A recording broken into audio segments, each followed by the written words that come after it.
बोलो जयकारा। बोलो मेरे श्री गुरु महाराज की जय। श्री सद्गुरुदेव भगवान की जय। श्री नंगली निवासी भगवान की जय। श्री परमहंस दयाल जी महाराज की जय। श्री सद्गुरुदेव भगवान जी के प्रेमियों, ये दास श्री सद्गुरुदेव भगवान श्री नंगली निवासी भगवान जी की ही प्रेरणा से, आशीर्वाद से, उनकी आज्ञा से ही आपके समक्ष आपकी सेवा में उपलब्ध है। श्री अद्वैत दर्शन हम अध्ययन कर रहे हैं। श्री अद्वैतानंद महाराज, श्री परमहंस महाराज जी के श्री मुख वाक्य से निकले कुछ इरशाद शब्द, सत्संग एवं प्रेरणा। वैसे तो भारत की धरती पर अनेकों अनेक संत महापुरुषों ने अवतार लिया है, जिनका उल्लेख ग्रंथों में भी है।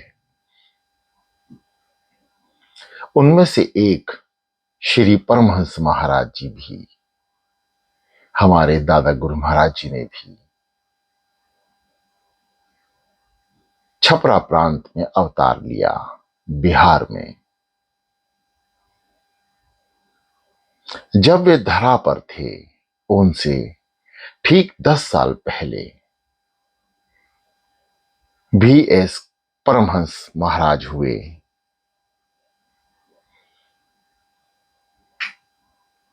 1836 में बंगाल के दूर दराज के गांव के निर्धन परिवार में एक बालक का जन्म हुआ। बचपन से ही बालक के जीवन में पवित्रता की सुगंध भरी थी। ऐसा वैराग्य जिसे दुनिया का कोई प्रलोभन रत्ती भर भी नहीं हिला सके। 19 वर्ष की अवस्था में दक्षिणेश्वर मंदिर कलकत्ता में पुजारी बने। प्रबल वैराग्य और प्रेम के कारण माता को प्रकट होना पड़ा। सभी संप्रदायों और धर्मों के द्वारा प्रभु का साक्षात्कार दक्षिणेश्वर से निकली ज्ञान भक्ति की धारा ने समस्त बंगाल भूमि और खासकर कलकत्ता के जीवन को आंदोलित अनुप्रमाणित कर दिया। ईसाइयों की मूर्ति पूजा का विरोध रामकृष्ण के काली प्रेम की अगाध धारा में देखते ही देखते तुरहित हो गया। केशव चंद सेन जैसे ब्रह्मोपासक भी रामकृष्ण के संपर्क में आकर मामा अलापने लगे। हिंदू धर्म की विजय पताका को समस्त विश्व में फहराने के लिए रामकृष्ण के चरणों में लौटने आ गया। नरेंद्र जैसे राम के चरणों में हनुमान आ गए, पार्थ आ गए। श्री कृष्ण शरण में स्वरूप नरेंद्र, तेज तर्रार नरेंद्र, प्रतिभा पुंज नरेंद्र उस अनपढ़ ब्राह्मण की कृपा से हो गया निहाल। फिर नरेंद्र का रूपांतर होना ही था विवेकानंद ने के रूप में। विवेकानंद जिनकी ओजस्वी वाणी में हिंदू धर्म का महान संदेश सुदूर अमेरिका यूरोप में गूंजा। हिंदू धर्म के एक और पुरोधा, एक और परित्राता का प्रकटम हुआ। अपने बिहार के छपरा जिले में रामकृष्ण अवतार यानी रामकृष्ण परमहंस से ठीक 10 वर्ष के बाद श्री परमहंस महाराज श्री अद्वैतानंद महाराज जी का अवतार हुआ। देवतुल्य होंगे तुलसीराम पाठक, जिनके लिए जिनके पुत्र बने। लक्ष्मी रूपा माता जी जन्म देकर ही महाप्रस्थान कर गई और भाग जगे लाला नरिहर प्रसाद और उनकी श्रीमती जी के। एक बार फिर द्वापर के बाद नंद यशोदा की गाथा मूर्त होने लगी। लाला जी के समन्वय पुत्र का निधन हो चुका था, इसलिए पाठक जी ने अपने अनुपम बालक को उनकी धर्म पत्नी की गोद में डाल दिया। श्री कृष्ण ने भी इसी तरह यशोदा को धन्य किया था। राम नंद जी ने बड़े मार्मिक ढंग से नंद यशोदा के भाग्य को सराहाया। कृष्ण घर नंद के आए सितारा हो तो ऐसा हो। वास्तव में नंद यशोदा के भाग्य के क्या कहने। यही बात हम लाला दंपत्ति के बारे में कह सकते हैं। इन दोनों ने जिस प्रांगण स्नेह के साथ राम रूप का लालन पोषण किया, उसके वर्णन में सूरदास जैसे महाकवि का सामर्थ्य हो सकते हैं। अरबी फारसी का गहन ज्ञान देने हेतु आ गए लाला हजारी प्रसाद। वास्तव में कायस्थ संस्कृति नागर संस्कृति होने के कारण मृदुलता उदारता से भरपूर है, जिसने भविष्य के महागुरु के प्रकटम की पाठिका तैयार की। अवतारी पुरुष चकमच पत्थर की तरह होते हैं, जिनके भीतर एक आग छिपी होती है। चकमक पत्थर से थोड़े से संघर्ष से ही आग फूटने लगती है। अधिकांश लोग होते हैं साधारण पत्थर जो सदा ठंडे में ही रहते हैं। हमारे चरित्र नायक का जन्म राम की ही तरह चैत्र शुक्ल पक्ष नवमी में हुआ था, इसलिए इनका नाम रखा गया राम याद। राम याद में शुरू से ही वैराग्य की आग जल रही थी। उनमें था शंकर जैसा अथाह वैराग्य। उनके जीवन का रास्ता तो पहले से तय था। इनके खुद के शब्दों में, कुदरत ने तो हमको अपने काम के लिए पैदा किया था, इसलिए सबकी सरपरस्ती और साया से निकालकर अपने साया में ले आया। यानी श्री सदगुरुदेव भगवान श्री परमहंस महाराज जी के अवतार के बाद उनके समस्त कुल धीरे धीरे उनको छोड़कर चले गए और वे अकेले ही रह गए। प्रथम आध्यात्मिक उन्मेष का मौका तब आया जब केदार घाट काशी के परमहंस बाबा की दृष्टि इन पर पड़ी। उनसे आपने अर्ज किया, मेरा इरादा गृहस्थाश्रम ना करके साधु होने का है। परमहंस की दृष्टि ने इस जन्मजात साधु को पहचान लिया और इन्हें दीक्षा मिल गई। पर उन्होंने गृह त्याग किया जब लाला दंपत्ति का देहावसान हो गया, यानी वे स्वर्ग सिधार गए। पहले नरिहर प्रसाद और फिर जब उनकी उम्र 17 साल की थी तब उनकी धर्म पत्नी का भी देहांत हो गया। तभी राम याद सब कुछ छोड़ छाड़ करके परम पद को चले गए। सदगुरुदेव भगवान जी श्री परमहंस महाराज अद्वैतानंद जी महाराज की उम्र केवल 17 साल की थी और उन्होंने समस्त त्याग करते हुए जन जागरण का फैसला कर लिया और निकल पड़े अपनी अनंत यात्रा को, सब कुछ पीछे छोड़कर। 9 वर्षों तक रोहतास की पहाड़ियों में तपस्यारत रहे। तपस्या भी ऐसी जैसे भगवान बुद्ध की कर सके थे। इनके स्वयं के शब्दों में करीब 9 साल यहां ठिकाना रहा, मगर कोई मठ या झोपड़ी बनाकर या किसी गृहस्थी के मकान पर नहीं, बल्कि इसी तरह नग्न और अजदाना तौर पर रहे। यहां तक कि कोई चीज यानी कारपत्र भी अपने पास नहीं रखा।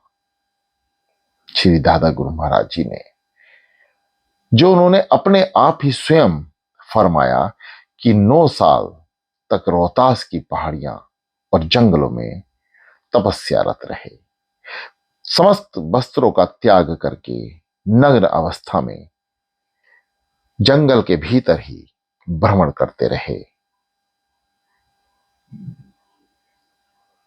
जो मिल गया प्रभु इच्छा से खा लिया। और जंगल में क्या मिलता?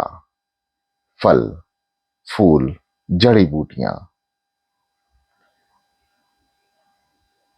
जिनका ना कोई स्वाद है, ना कोई महत्व। अवतारी पुरुष सर्व कल्याणार्थ प्रकट होते हैं। आप घूमते घूमते पहुंच गए जयपुर, जहां स्वामी आनंदपुरी जी महाराज का सधिन्य मिला और मिला संग उनके पट शिष्य दारोगा रामचंद्र जी का, जो गृहस्थी में ही दिव्य चेतना के अधिकारी हो चुके थे। फिर घटित हुआ वे अप्रिय प्रसंग, जब एक दुर्नीत और गुरु निंदा पर उसका हाथ काट दिया।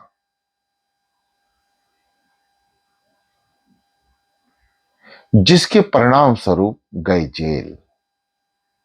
श्री परमहंस महाराज जी के जेल जाने की पटकथा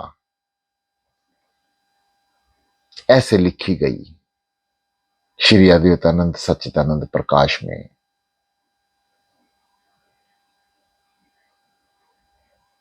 घटित इस घटना में कि एक दुराचारी व्यक्ति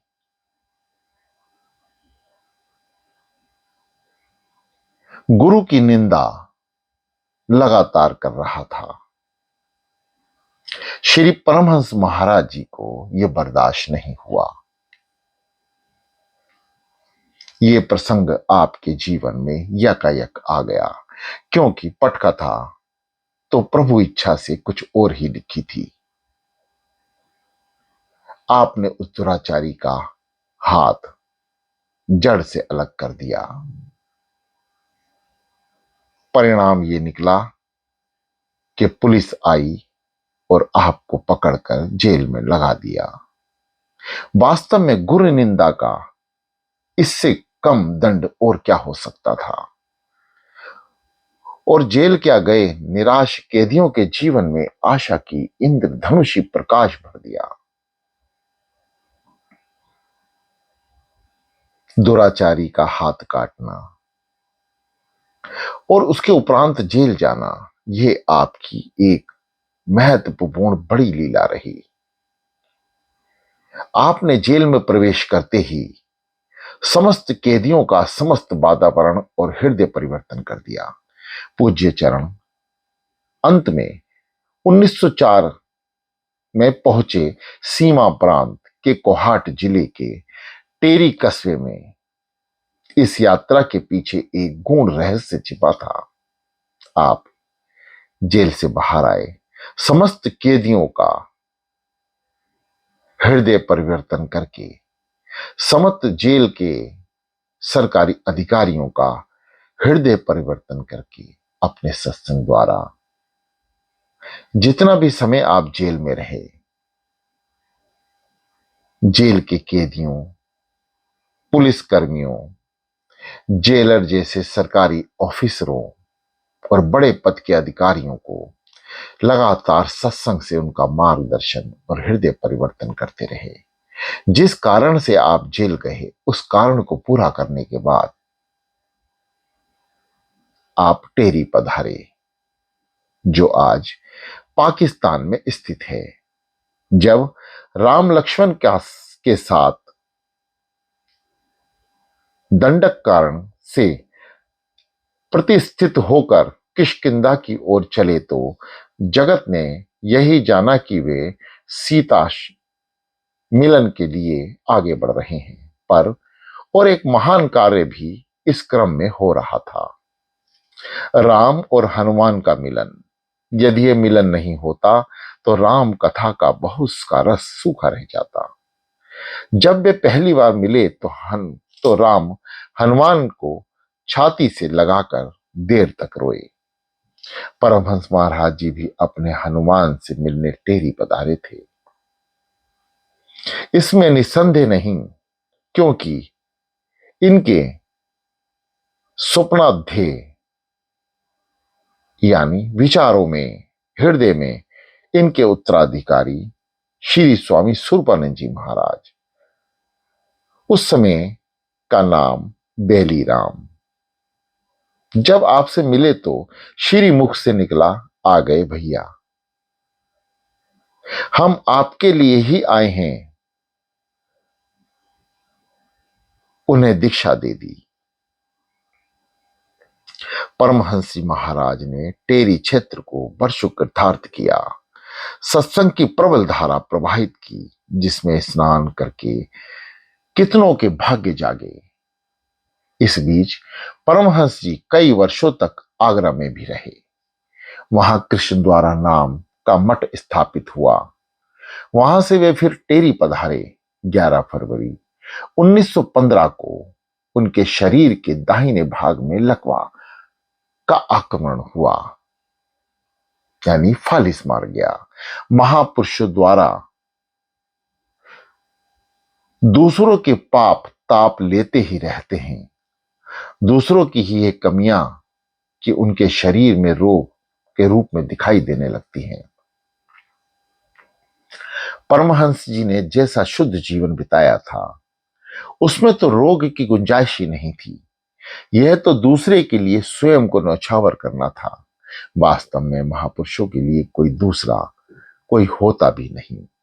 रोग के बावजूद भी आप 1915 से 1919 तक कभी आगरा, जयपुर और कभी टेरी में भक्तों को सत्संग का लाभ देते रहे।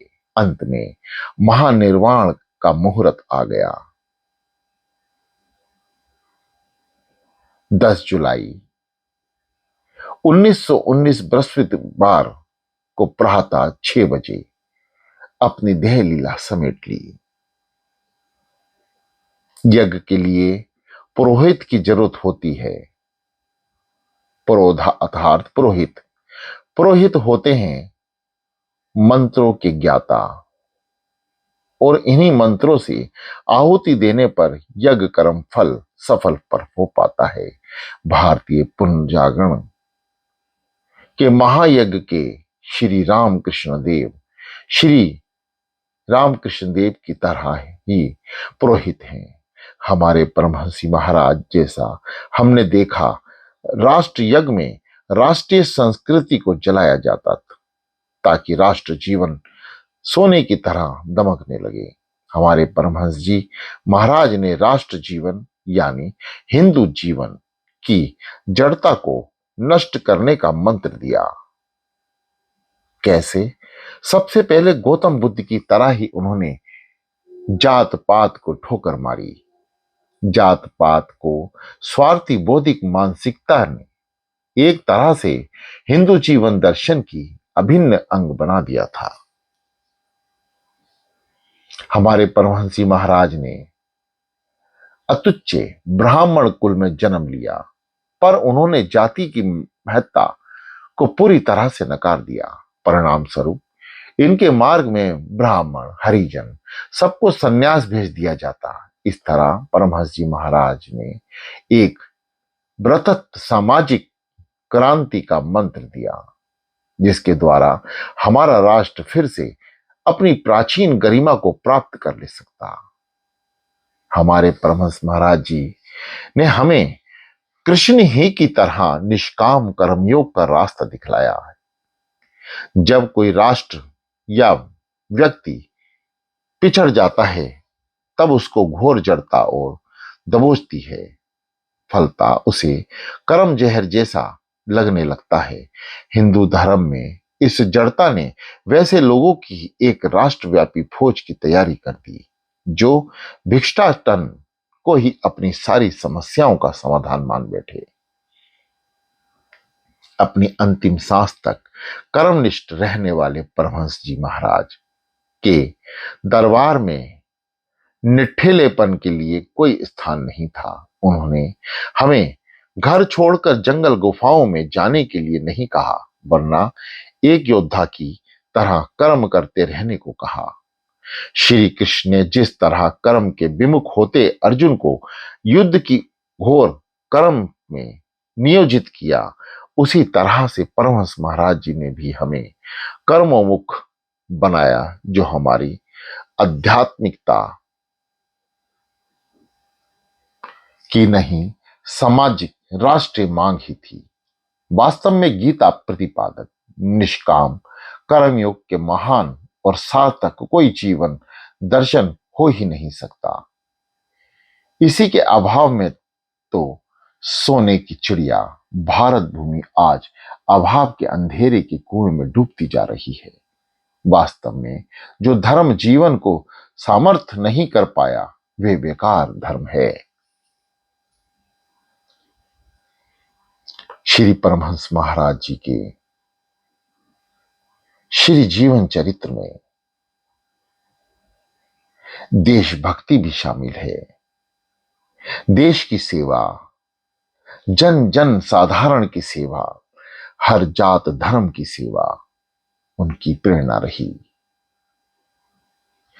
श्री परमहंस महाराज जी के जीवन दर्शन में शूद्र धार्मिक द्वंद्वों के लिए कोई स्थान नहीं। याद कीजिए शिवो वैष्णव शक्तों की खूनी संघर्षों की, और तब हिंदू धर्म के भयंकर पतन का चित्र सहज खिंच आएगा। सुनते हैं वैष्णव और शिव एक दूसरे के धर्म स्थानों के निकट से गुजरते समय अपने कान बंद कर लेते थे, जिससे वे दूसरे देवताओं को प्रशक्त नहीं सुन सके। श्री राम कृष्ण परमहंस की ही तरह परमहंस महाराज जी ने इस शुद्र मानसिकता पर चोट की। परमहंस महाराज जी के उदार दृष्टिकोण, जिसमें हिंदू धर्म के सभी 33 कोटि देवताओं के लिए स्थान है,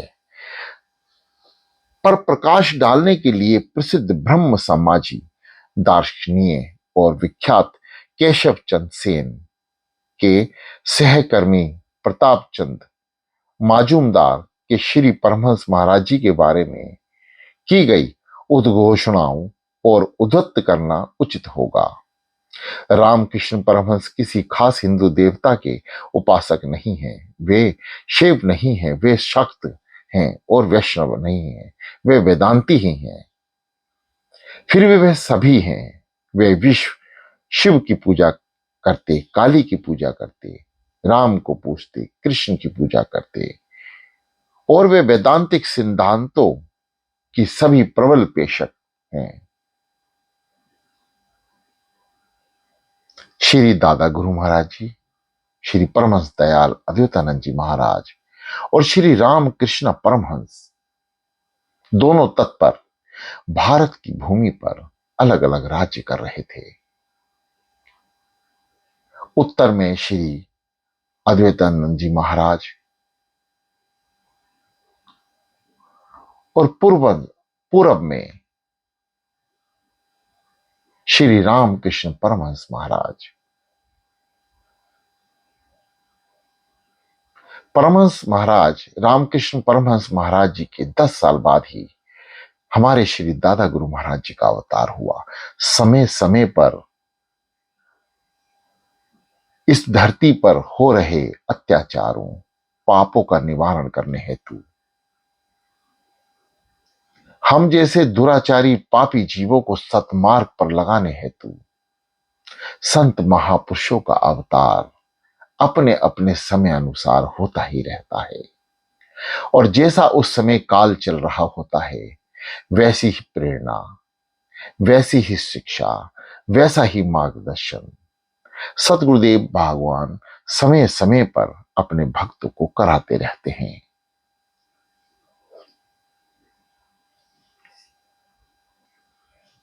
बोलो जयकारा, बोलो मेरे श्री गुरु महाराज की जय।